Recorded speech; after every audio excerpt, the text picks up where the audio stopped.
enteraste? ¿Está comprobado? Me interesa ese tema. ¿Cuál es tu fuente? ¿Dónde escuchaste eso? Historias para mentes curiosas.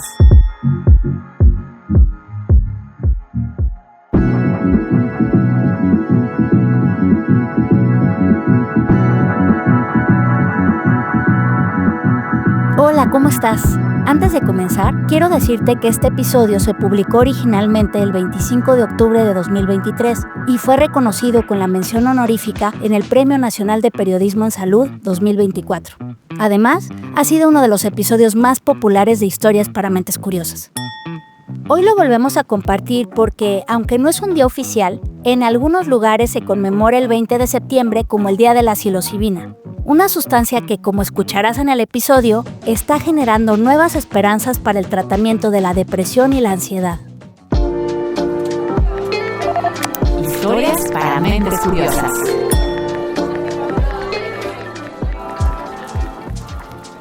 A mí lo que me llevó a los psicodélicos fue la depresión. Y pues bueno, hay quien habla de experiencias muy positivas, muy bellas, muy increíbles, y hay quien habla de experiencias muy negativas, entre comillas. Pues yo tuve las dos. Él es Bernardo Garza, tiene 29 años y es sobreviviente de un trastorno depresivo mayor que no responde al tratamiento estándar. Yo pues tenía antecedentes pues prácticamente toda la vida, pero siempre fui bastante funcional. Empecé pues alrededor de la universidad a tener ya como que episodios más fuertes. Dejó de disfrutar sus pasatiempos, se apartó de sus amistades y tuvo que renunciar a su trabajo. En 2022 pues llegué a un nivel muy grave donde estaba teniendo pensamientos suicidas muy fuertes todos los días, y fue como una crisis pues muy grande donde pues le tuve que decir a mi familia, le dije a mis amigos, y se volvió mi vida a tratar de ver cómo me salgo de esto. Hizo lo que recomiendan los especialistas, acudió a terapia y tomó los medicamentos psiquiátricos que le recetaron. Pues realmente no era suficiente. Intenté docenas de antidepresivos por más de un año y nunca me jalaron. La terapia pues no estaba haciendo mucha diferencia. E intenté muchos tratamientos, terapia electroconvulsiva, estimulación magnética transcraneal, pues de hecho ketamina también. Su odisea duró 18 meses, en los cuales permaneció vigilado prácticamente todo el tiempo. Estuve en clínicas, estuve en hospitales, y por fin pues escuchamos de una clínica que estaba ofreciendo terapia de psicodélicos. Yo ya había leído sobre eso y sabía que era una cosa con muchísima promesa. Entonces cuando escuché dije, claro, por favor. Bernardo apostó por un tratamiento asistido con psilocibina, la sustancia que le da propiedades alucinógenas a ciertos hongos. Por primera vez en año y medio sentí una diferencia notable en mi depresión. Como que ya mis pensamientos suicidas se controlaban. Soy Karina Rodríguez, editora general de Tech Science, la plataforma de divulgación del TEC de Monterrey, y esto es Historias para Mentes Curiosas. En el episodio de hoy, Bernardo Garza nos comparte a detalle su proceso de recuperación a partir de este tratamiento. Además, nos echaremos un clavado al cerebro humano para entender cómo actúa la psilocibina. Un grupo de expertos nos ayudará a dilucidar qué tanto pueden hacer los psicodélicos por nuestra salud y cuáles son los riesgos de las supuestas microdosis popularizadas por influencers, redes sociales y tiendas online. Daniel y yo nos metimos en ese peo. Cada uno compró una... frasquito, ¿no? Frasquito, como con cápsulas. Con cápsulas, exacto. Teníamos que tomarnos eso en la mañana. En ayunas. En ayunas. Sí. Y si tenías un día muy ajetreado, te tomas dos. Antes de iniciar, quiero hacerte una aclaración importante. Si sientes demasiado estrés, cansancio, ansias y tristeza buena parte del tiempo, te recomiendo que se lo cuentes a alguien cercano y que busques el apoyo de un profesional certificado. El propósito de este episodio es informar sobre opciones terapéuticas, pero de ninguna manera proponemos la automedicación. Recuerda que tu vida e integridad son lo más importante. Habiendo dicho esto, ahora sí, comenzamos. Historias para mentes curiosas.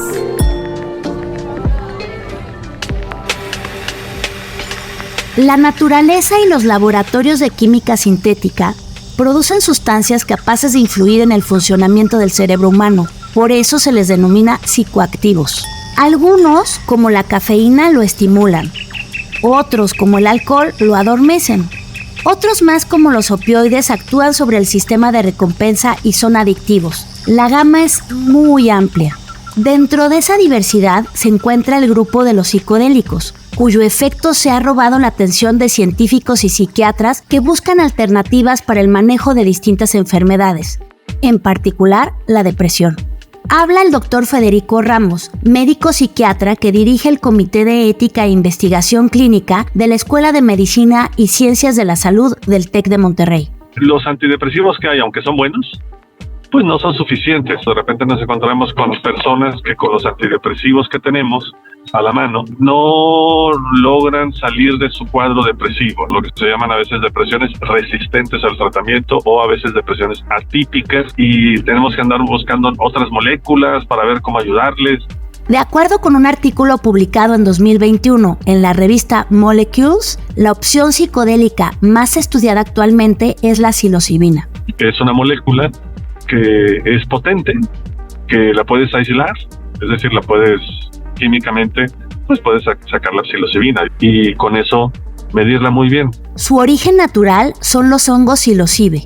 Este género clasifica a unas 360 especies, de las cuales al menos 116 contienen psilocibina y forman parte de la medicina tradicional indígena alrededor del mundo. Escuchemos al historiador y doctor en sociología Osiris García Cerqueda. Él es miembro de la comunidad mazateca de Huautla de Jiménez, Oaxaca, y colabora con la organización Indigenous Medicine Conservation Fund. En la Sierra Mazateca somos practicantes en el uso ritual sagrado de un tipo de hongos psilocibes que nosotros utilizamos para curar a nuestros paisanos de una diversidad de padecimientos anímicos, psicoemocionales, espirituales, ¿no? Es un uso muy vinculado con el medio ambiente, con deidades nativas, a las que nosotros llamamos chicones. Ellos son guardianes del agua, de la tierra, de las montañas, del aire, de todos los elementos naturales que conforman la biocultura mazateca. Según una revisión publicada en 2015 en la revista Neurología, el uso tradicional de psicodélicos en México se remonta a tiempos prehispánicos e incluye a los siguientes compuestos: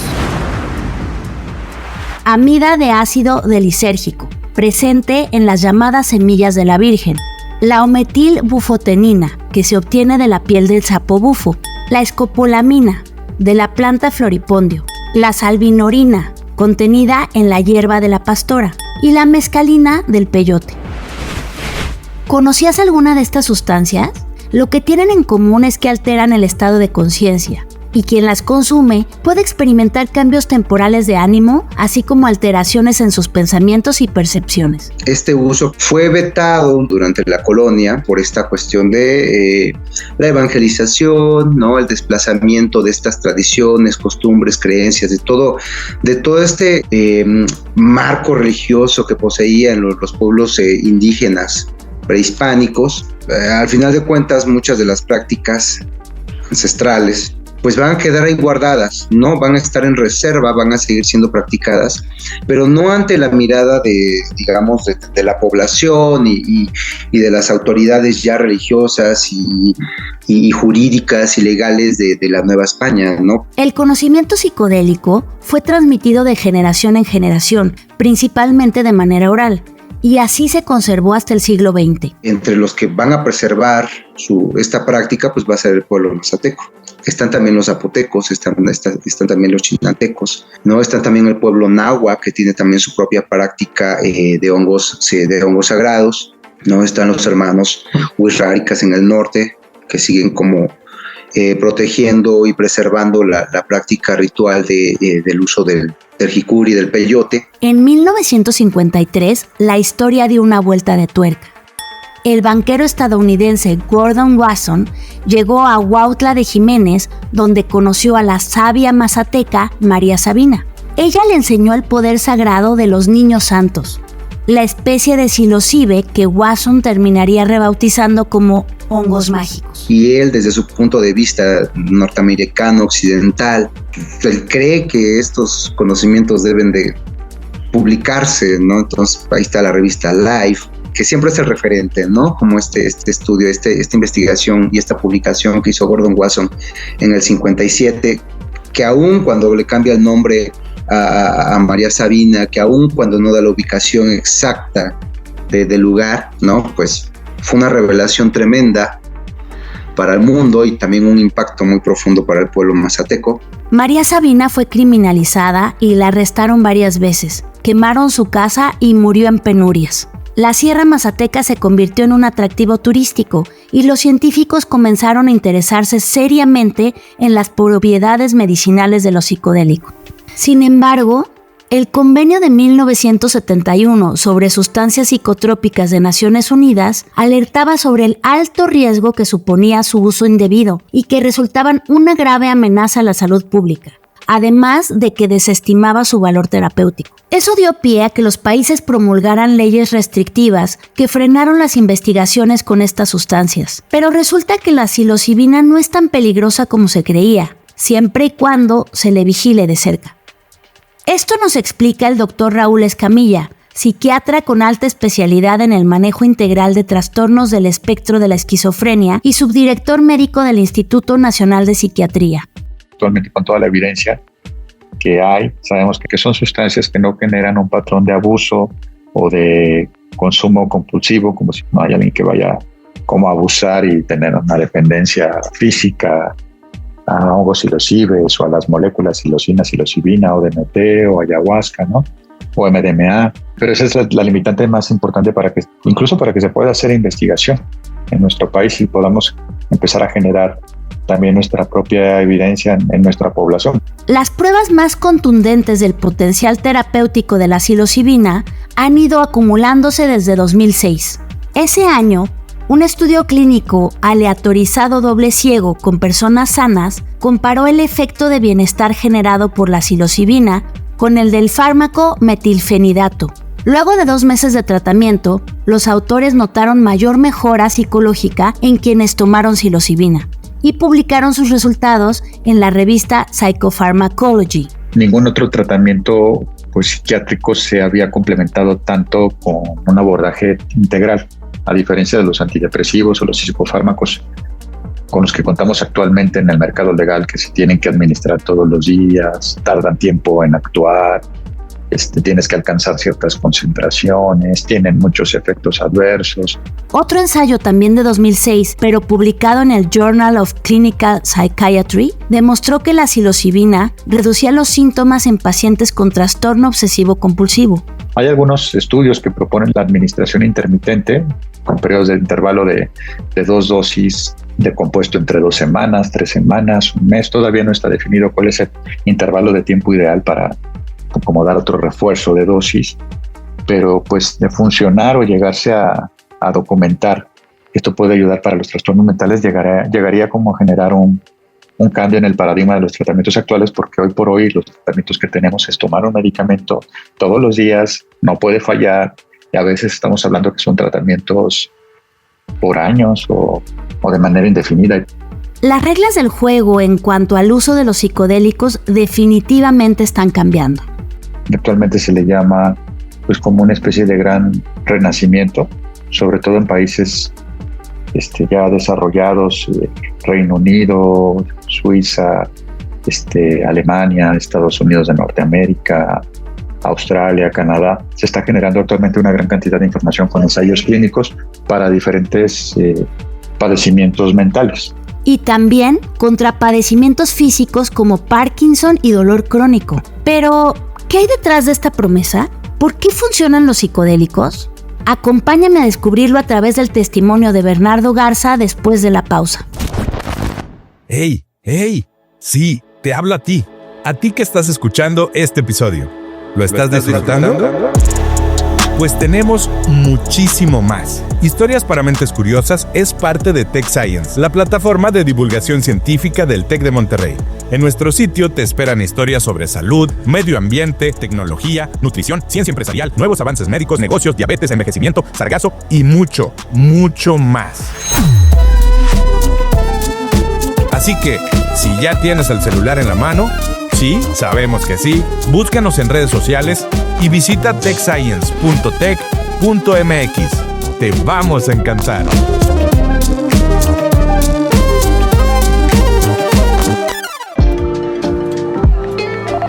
Historias para mentes curiosas.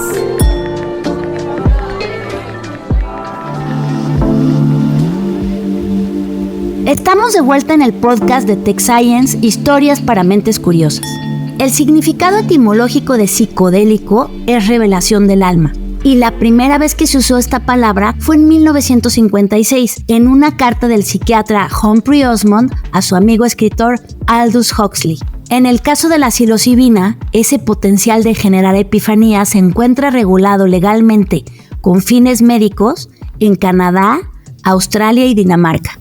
Tienen este modelo asistencial de investigación académico para proporcionar este tipo de tratamientos, sobre todo en trastornos o padecimientos mentales, donde digamos que ya se llegó como a agotar la mayor parte de las posibilidades y son padecimientos resistentes, en donde no hay mucho que ofrecer al paciente y se diseñan ensayos clínicos donde se puedan probar este tipo de compuestos con protocolos específicos. A nivel local, los estados de Oregon y Colorado también cuentan con leyes que permiten el uso de la psilocibina, de forma ordenada, estandarizada y bajo supervisión. Estos compuestos no se administran así que digas, bueno, te lo vas a tomar en tu casa. Tiene que llevar todo un protocolo de acompañamiento donde se está monitoreando al paciente, porque además estamos induciendo un estado alterado, un estado expandido de conciencia donde el paciente puede tener diferentes percepciones que pueden ser equivalentes a síntomas de psicosis o síntomas de manía. Entonces tiene que tener toda la contención adecuada para garantizar la seguridad del paciente. Ya hay clínicas para la administración, donde no necesariamente tiene que ser toda una infraestructura de tipo hospital. Luego de enviar su expediente, justificar su solicitud y pasar por un proceso de selección, Bernardo Garza acudió a uno de estos sitios, el Wholeness Center de Fort Collins en Colorado. Definitivamente hay sesiones de terapia antes y después, algunas como de preparación, porque pues es bastante crucial encontrar una intención correcta, una intención pues que ayude a centrar la experiencia. Bueno, la manera en que lo manejaban es que te daban el hongo así tal cual como en champiñón, por así decirlo. Y tú escogías tu dosis. A mí me dijeron, pues bueno, de 1 a 4 gramos, dependiendo de qué tan conservador o aventurado le quieras dar. Yo dije, dame 4 gramos, para eso estoy aquí. Transcurrieron 20 minutos y la psilocibina surtió efecto. Empecé como que a ver así como sutiles artefactos, como si estuviera mareado o no sé. Y lo primero que empecé a sentir fue como una introspección muy fuerte. Me empecé a sentir así como bonito, como mucha paz, mucho alivio, así mucha relajación. Y empecé a tener mucha claridad sobre mis pensamientos y empecé a sentir como mucha deferencia a el universo y al mundo y como que un poco de apertura a amor propio. En ese punto, los dos terapeutas que cuidaban de él le sugirieron aumentar la dosis. Entonces me dieron 2.5 más y ahora sí tuve una experiencia todavía más profunda. Empecé a sentir como si salía del universo. Nunca perdí contacto con el cuarto, interesantemente. O sea, yo nunca perdí conciencia de dónde estaba, pero empecé a como que sentir como empezaba a cuestionar todo lo que hace la realidad como la conocemos. Hasta el momento se ignora el mecanismo exacto de la psilocibina, pero probablemente actúe sobre los receptores 5-HT2A que modulan las concentraciones de serotonina. Este neurotransmisor a veces se encuentra en cantidades bajas, lo cual se ha asociado con padecimientos como depresión o ansiedad.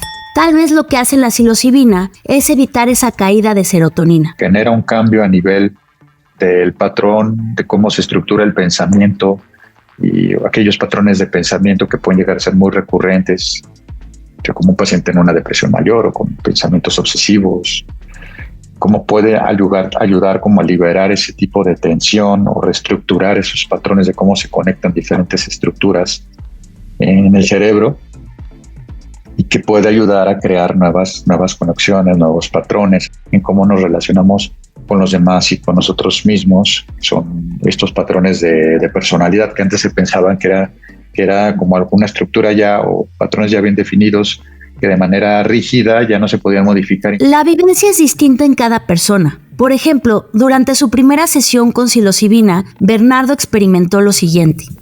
Entré en un ataque de risa, así como si me hubiera vuelto loco. Parecía, yo creo que si me hubieras visto, hubieras dicho, este güey ya la perdió.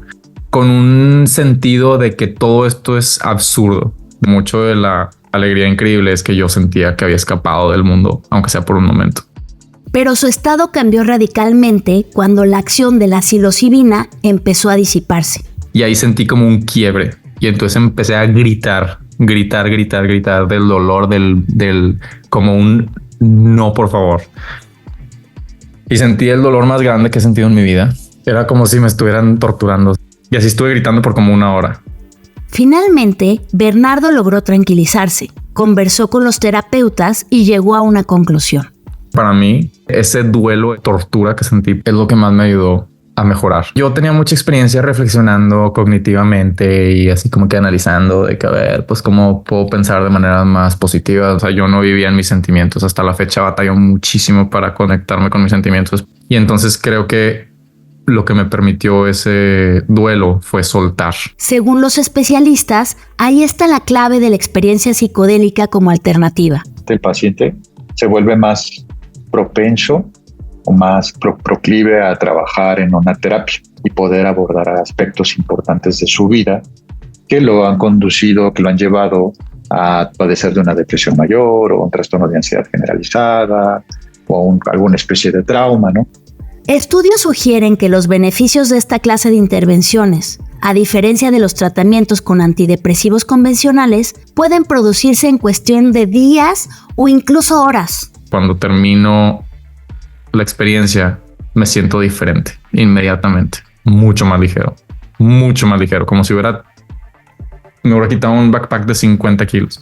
Ojo, eso no quiere decir que la depresión de Bernardo se haya esfumado como por arte de magia. Todavía no estoy trabajando, pero ya estoy escuchando música, jugando videojuegos, incluso estoy empezando a leer, lo cual pues hace unos meses hubiera dicho imposible. Ya no sufriendo de una manera muy fuerte, sino simplemente estoy deprimido, pero ya estoy más tranquilo. Los pensamientos suicidas no son una preocupación. En momentos extremos pueden llegar de vez en cuando, pero es muy raro y sé que ya tengo tanta resiliencia que ya no me preocupan. A Bernardo, la psilocibina le brindó esperanza.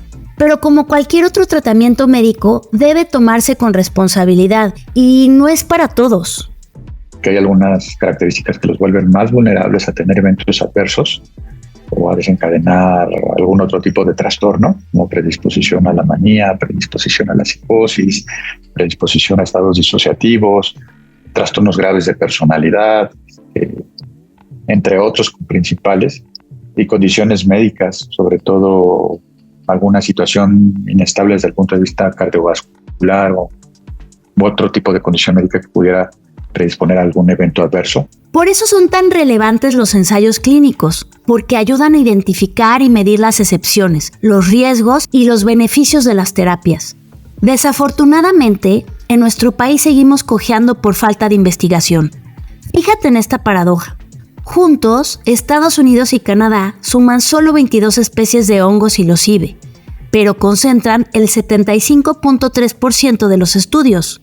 En cambio, México resguarda más de 50 especies y aquí no hay ensayos clínicos con psilocibina. Y es algo que no se ha aprovechado lo suficiente, que incluso podría tener las características para colocarse como potencia líder en la investigación de este tipo de tratamientos. Pero la Ley General de Salud, vigente desde 1984, continúa enlistando la psilocibina en el grupo 1. O sea, la considera una sustancia de valor terapéutico escaso o nulo y que por ser susceptible de uso indebido o abuso, constituye un problema especialmente grave para la salud pública. Yo no estoy de acuerdo en que se haya estigmatizado tanto. Me parece muy injusto el trato que se le ha dado a este tipo de compuestos. Mucha gente se está exponiendo sin un protocolo adecuado y además está el estigma. Entonces esos dos factores no están a nuestro favor. Los expertos intentan cambiar la situación con ayuda de la ciencia.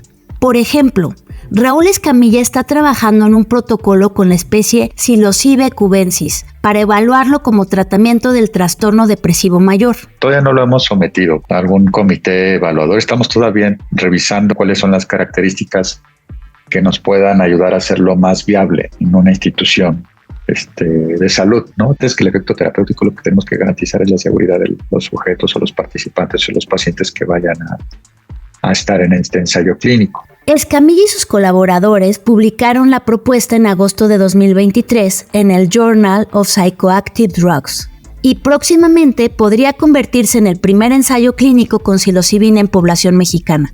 Yo confío en que va a constituirse en un recurso terapéutico muy valioso, pero todavía falta un largo camino que recorrer. Y uno de los retos a superar es el uso de la psilocibina por cuenta propia. Te explicaré las razones después de la pausa.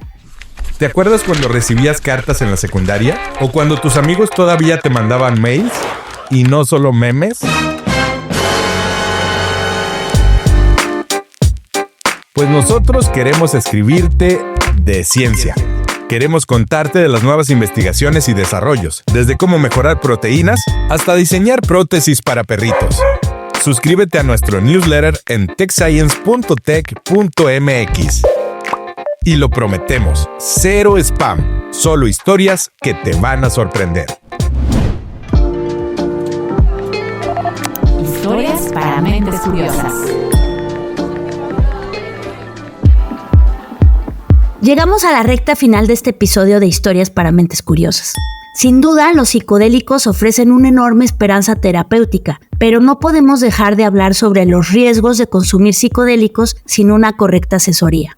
Por ejemplo, el turismo psicodélico que se anuncia en redes sociales y promete experiencias reveladoras podría transformarse en una pesadilla. Una señora de aquí de Monterrey fue al proceso, entró en un brote psicótico y se tardó un año en que la sacáramos del brote psicótico con medicamentos antipsicóticos.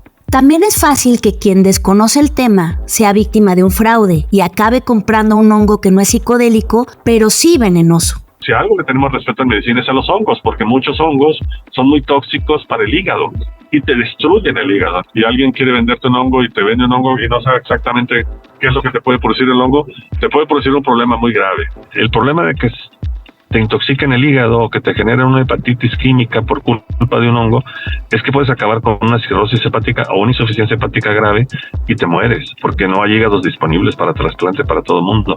No te digo todo esto para asustarte, sino para que en serio tomes tus precauciones. Vivimos en una era donde es posible comprar cualquier cosa vía internet, incluso mercancías que pueden actuar, entre comillas, por mero efecto placebo. No hay ningún medicamento, ningún producto, suplemento en México que tenga un estándar de calidad que yo pueda recomendar. Entonces, cuando a mí la gente me pregunta eso, le digo, yo que tú no lo hacía, yo no lo haría. Sí haría lo de ir a algún laboratorio que ya tengan purificada la psilocibina y que sepan cuántos nanogramos me tienen que dar por mis kilos de peso y que haya profesionales ahí, médicos, químicos, farmacólogos, que están midiendo un poquito el efecto de la psilocibina. Eso sí lo haría. Ni siquiera las famosas microdosis que suenan inofensivas son algo confiable. No cuentas con el estándar de producción o de manufactura, porque muchas veces son productos muy artesanales. Los cosechan no sé dónde o se los mandan de no sé dónde y él los seca en su casa y supuestamente lo hacen muy bien. Entonces todo es así como entre muy artesanal y muy de palabra. No hay nada bien estandarizado. ¿Qué sí puedes hacer? Lo que te mencionaba al inicio del episodio. Dile a alguien lo que sientes y consulta a un especialista en salud mental. Mantente informado sobre nuevos tratamientos en fuentes legítimas y no descartes de inmediato los fármacos seguros que hoy en día están disponibles.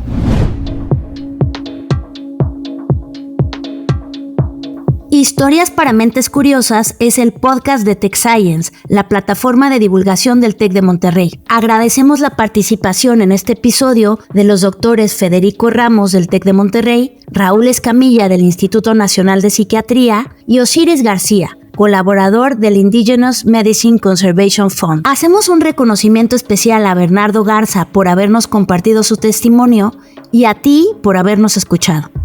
Las entrevistas y reporteo para este episodio estuvieron a cargo de Inés Gutiérrez Haber. La calificación la hizo Estefanía Cuartino. El guión es de Carmina de la Luz y una servidora realizó la edición. Orlando Oliveros se encargó de la producción y la dirección de voz. Si te gustó este episodio, califíquenos con 5 estrellas y compártelo con tus amigos y conocidos. Estoy segura de que hay muchas preguntas alrededor de este tema y es importante informarnos de fuentes confiables. Yo soy Karina Rodríguez y hasta pronto.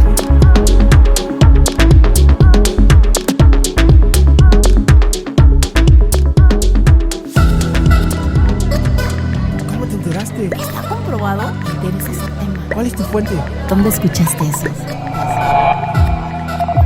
Historias para mentes curiosas.